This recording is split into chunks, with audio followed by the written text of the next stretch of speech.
تو قرآن عظیم کی تلاوت کرتے ہیں.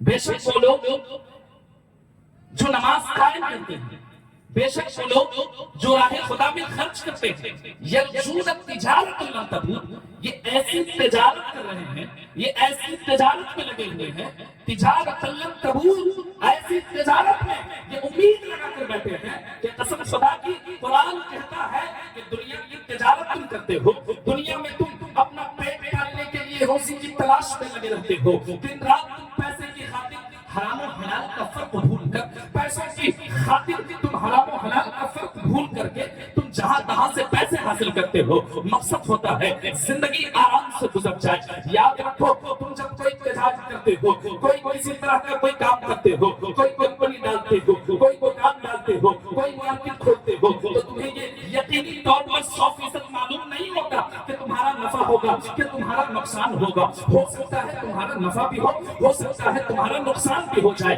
لیکن قسم خدا کی ہم مسلمان ہیں، ہم قرآن عظیم پر ایمان رکھنے والوں میں سے ہیں. یاد رکھو پیارو، قرآن عظیم کے وہ جو احکامات بیان کیے جاتے ہیں، میں صرف قرآن عظیم کا ترجمہ کر رہا ہوں، ادھر دنیاوی باتیں میں نہیں کر رہا. قرآن کہتا ہے اور دنیا والوں سنو اور ایمان والوں سنو، تم جب تجارت کرتے ہو تو تمہیں نفع اور نقصان کا علم نہیں ہوتا ہے. تم نفع کی نیت ضرور کرتے ہو لیکن گارنٹی نہیں دے سکتے کہ تمہارا نفع ہوگا. لیکن آؤ ذرا اللہ کے قریب ہو جاؤ، اللہ کے محبوب کے قریب ہو جاؤ. آؤ تمہیں ایسی تجارت کا علم دیتا ہوں کہ جس تجارت کو کرو گے تو جس میں نقصان کا کوئی معاملہ ہی نہیں ہے، جس میں نقصان کا کوئی معاملہ ہی نہیں ہے. اگر ہونا ہے تو صرف فائدہ ہی فائدہ ہے. آؤ بتاتا ہوں تمہیں تجارت کیا ہے. تمہیں قرآن عظیم کی تلاوت کرنی ہوگی، تمہیں اللہ کی کتاب پڑھنی ہوگی، تمہیں نمازوں کو قائم کرنا ہوگا، تمہیں راہ خدا میں خرچ کرنا ہوگا. یاد رکھو اگر تم نے ایسی تجارت کر لی تو قسم خدا کی یہ وہ تجارت ہے کہ جس تجارت میں نقصان نہیں بلکہ فائدہ ہی فائدہ. صرف ابھی قرآن عظیم کا میں نے ترجمہ بیان کیا. ابھی سنیے آپ، لیوفیہم اجورہم.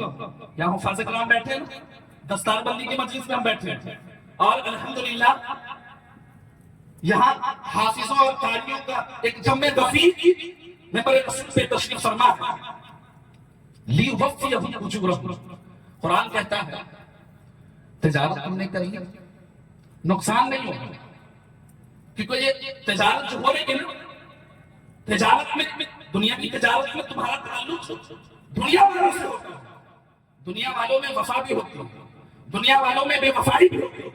لیکن یہ جو نماز پڑھ کے تم تجارت کر رہے ہو، یہ جو تم قرآن پڑھ کر تجارت کر رہے ہو، تم جو راہ خدا میں خرچ کر کے تجارت کر رہے ہو، یہ تجارت تمہاری خدا کی جانب ہو رہی ہے. اور جب جس تجارت کا تعلق بندے سے نہ ہو بلکہ خدا سے ہو تو قسم خدا کی اس تجارت میں نقصان نہیں ہو سکتا.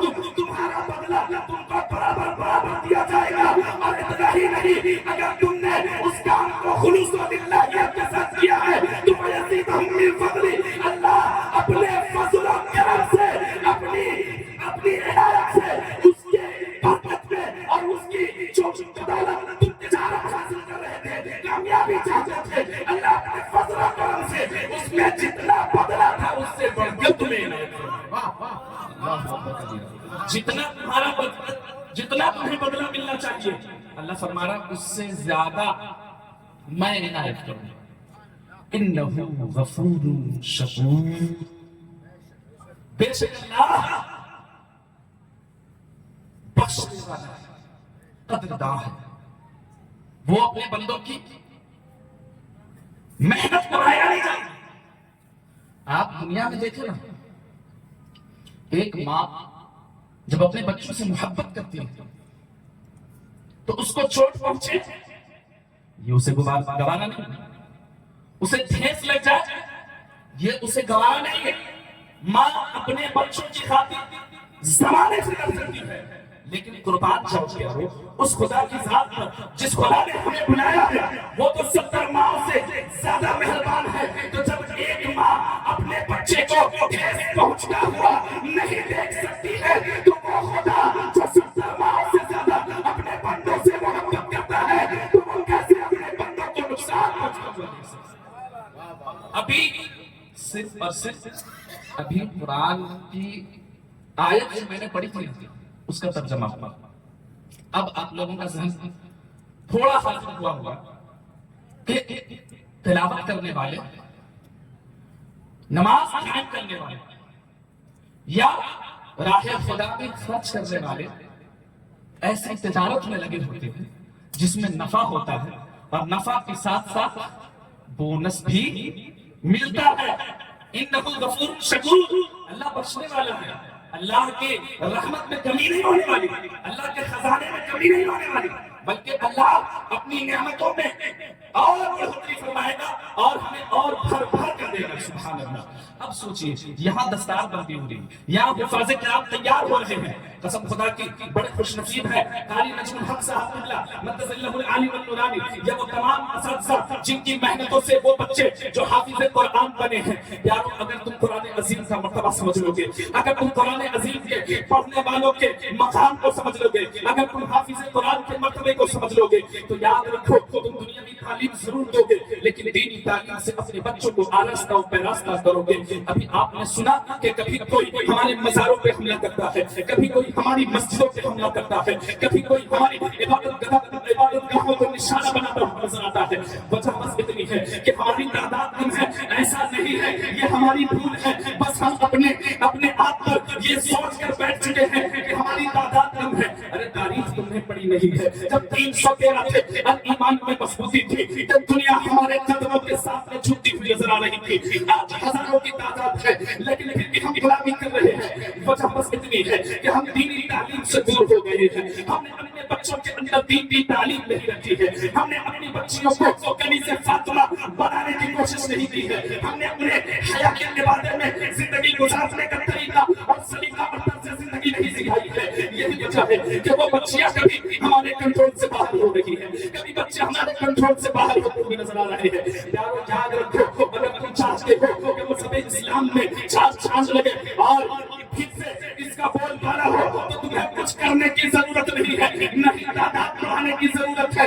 بس تم اپنے اندر ایمان اور عقیدے کی مضبوطی پیدا کر لو. اور حضرت علی نے فرمایا تھا کہ قیامت تک اگر اپنی حفاظت چاہتے ہو تو قرآن عظیم سے لپٹ جاؤ. قسم خدا کی زمانہ اگر چاہ لے پورا زمانہ ایک چکر پر تمہیں گمراہ کرنا چاہیے اور تم قرآن سے لپٹ جاؤ گے تو تم کامیاب. نعرہ تکبیر، نعرہ رسالت، جلسہ دستار بندی. سبحان اللہ. حافظ قرآن کی مرتبہ ہم نے نہیں سیکھا. آج علماء فرماتے ہیں کہ اگر کوئی متقی پرہیزگار عالم، متقی پرہیزگار حافظ، عالم ربانی کسی قبرستان سے گزر جائے تو 40 دنوں تک اس قبرستان سے عذاب اٹھا لی جائے. بچے سبحان اللہ. اور اتنا ہی نہیں، حضور فرماتے ہیں اگر کسی عالم کے گزر جانے کے بعد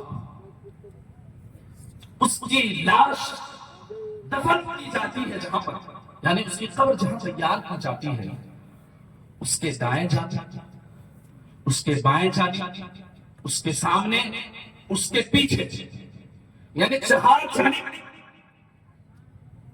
علماء لکھتے ہیں کہ جس جگہ عالم کی قبر تیار ہوتی ہے چہار جانب 40 قبروں میں اللہ اپنے نور سے ان 40 قبروں کو روشن فرما دیتا ہے. سبحان اللہ.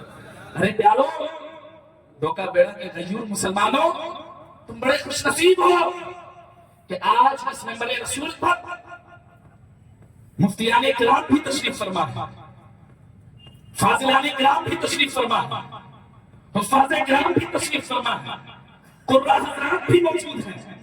اور پھر تم ان علماء کی زیارت بھی کر رہے ہو، زیارت کر کے بھی عبادت کر رہے ہو، اور نعت نبی سن کر حضرت حسان کی سنت بھی ادا کر رہے ہو، اور تقریر سن کر آقا کی سنت ادا کر رہے ہیں. سبحان اللہ. تو ہمیں چاہیے، کیا چاہیے کہ ہم ایسی تجارت کریں جس میں نفع ہو، بچوں کو حافظ بنانا.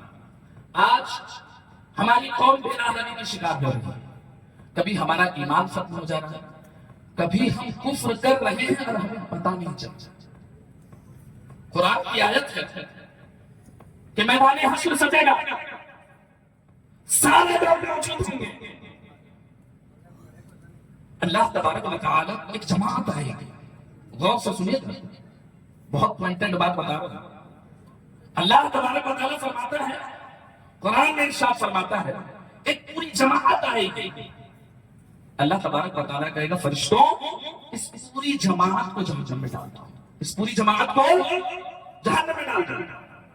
عرض کریں گے مولا اس گناہ کے بدلے ہم تو نماز بھی پڑھتے تھے، ہم تو کلمہ پڑھنے والے تھے، ہم تو قرآن عظیم کی تلاوت بھی کرتے تھے، ہم تو راہ خدا میں خرچ بھی کرتے تھے، ہم تو حج و زکات بھی کرتے تھے، پھر مولا ہمیں جہنم میں بھیجنے کا حکم کیوں کروا رہا ہے؟ اللہ تبارک و تعالی جو فرمائے گا اس کو سنو تو تمہیں سمجھ میں آئے گا. اللہ تبارک و تعالی ارشاد فرمائے گا، اے میرے پیارے بندے تم صحیح کر رہے ہو، تم کلمہ بھی پڑھتے تھے، تم نماز بھی کرتے تھے، تم زکات بھی دیتے تھے، تم حج و زکات بھی کرتے تھے، تم راہ خدا میں صدقہ و خیرات بھی کرتے تھے، لیکن یاد رکھو تم نے اپنی زندگی میں ایسا ایک عمل کیا تھا جس کی وجہ سے کفر ہو گیا تھا، اور تم نے اس کفر کے بعد اس کفر سے توبہ نہیں پڑھا، کلمہ نہیں پڑھا، اور اسی حالت میں فرشتے نے تیری روح قبض کر لی اور تو اسی حالت میں مر چکا ہے. اور جو کفر کی حالت میں مرتا ہے اس کی بخشش نہیں ہو سکتی. قرآن کی آیت ہمیں بتاتی ہے کہ پیارو علم دین نہ ہو تو کب ہمارا ایمان ختم ہو جائے ہم اندازہ نہیں لگا سکتے. اگر ایمان بچانا ہے تو علم دین حاصل کرنا، اگر ایمان بچانا ہے تو علم دین حاصل کرنا ہوگا، ورنہ جب آپ کفر کر کے اسی حالت میں مر جائیں گے اور پھر آپ کے ساتھ بھی وہی ہوگا جو ایک جماعت کے ساتھ میدان حشر میں ہونے والا ہے. تو پیارو ہمیں پتہ کیوں نہیں چلتا؟ ہم یہ کہہ رہے ہیں، کچھ بھی اپنی زبان سے کہہ دیتے ہیں، کفر ہو گیا، پتہ ہی نہیں. یا اللہ پتہ کیوں نہیں ہے؟ کیوں نہیں ہے؟ کلمہ پڑھ رہے نا، کلمہ پڑھ رہے نا، کلمہ پڑھ رہے نا. ارے کلمہ ایمان کی بنیاد صرف نہیں ہے، کلمے کے ساتھ ساتھ رسول اعظم کی محبت بھی شرط ہے. گستاخ رسول کلمہ گو ہے لیکن فائدہ اس کو کچھ نہیں ہونے والا. تو صرف اور صرف کلمے کی بنیاد پر اگر کوئی چاہتا ہے کہ اس کی بخشش ہو جائے، اس کی مغفرت ہو جائے، تو ایسا نہیں ہو سکتا. امام قرطبی رحمت اللہ تعالی علیہ لکھتے ہیں اور اپنی قرطبی شریف میں اس کو ارشاد فرماتے ہیں، من يقبل القليل من العمل الخالص ويثيب عليه الجزيل من الثواب. چل کر بولتے سبحان اللہ. اللہ کے رسول صلی اللہ علیہ وسلم کے پیارے دیوانوں یاد رکھو، امام قرطبی رحمت اللہ تعالی علیہ لکھتے ہیں اگر انسان عمل خالص کے ذریعے تھوڑا سا بھی عمل کرتا ہے، تھوڑی سی بھی نیکی کرتا ہے تو اللہ اسے قبول فرما لیتا ہے. اور اللہ صرف قبول ہی نہیں فرماتا، بات یہ ہے کہ قبولیت کے بعد اللہ تعالیٰ اس کے کم عمل کے بدلے زیادہ نیکی عنایت فرماتا ہے. سبحان اللہ. بچے بولتے سبحان اللہ. آخر کیوں؟ بس وجہ اتنی ہوتی ہے کہ خلوص شامل ہوتا ہے. تو حافظ قرآن کے مرتبے کو سمجھیے. ایک بات میں بتا کر اپنی گفتگو ختم کر رہا ہوں. حضرت انس کا نام آپ نے سنا؟ حضرت انس کا نام سنا ہے نا جی؟ حضرت انس ایسے صحابی رسول ہیں جنہوں نے لگاتار 10 سال رسول اعظم کی خدمت کی. سبحان اللہ. حضرت انس رضی اللہ تعالی عنہ ارشاد فرماتے ہیں میں نے ایک دن نبی اعظم صلی اللہ علیہ وسلم کو فرماتے ہوئے سنا، پیارے صحابیوں سنو، میدان حشر قائم ہوگا. جب سے دنیا بنی ہے حضرت آدم سے لے کر حضرت عیسیٰ تک جتنے انبیاء کرام اس دنیا میں تشریف لائے ہیں، جتنے رسولان اعظم تشریف لائے ہیں، جتنے اولیاء کرام تشریف لائے ہیں، جتنے صحابہ کرام تشریف لائے ہیں، سارے لوگ موجود ہوں گے. لیکن تمہیں معلوم ہے پیارے صحابیوں وہاں سب سے زیادہ افضل کون ہوگا؟ سب سے زیادہ افضل کون ہوگا؟ اللہ کے رسول صلی اللہ علیہ وسلم نے جب یہ فرمایا تو پیارے صحابیوں نے کہا فداک امی و ابی یا رسول اللہ صلی اللہ علیہ وسلم اکرم واخبر یا رسول اللہ. آپ ارشاد فرمائے، آپ ہمیں بتائیں. آقا صلی اللہ علیہ وسلم ارشاد فرماتے ہیں پیارے صحابیوں سنو، جب میدان حشر قائم ہوگا تو اللہ تبارک و تعالی فرشتوں کے سردار حضرت جبریل امین کو بلائے گا اور کہے گا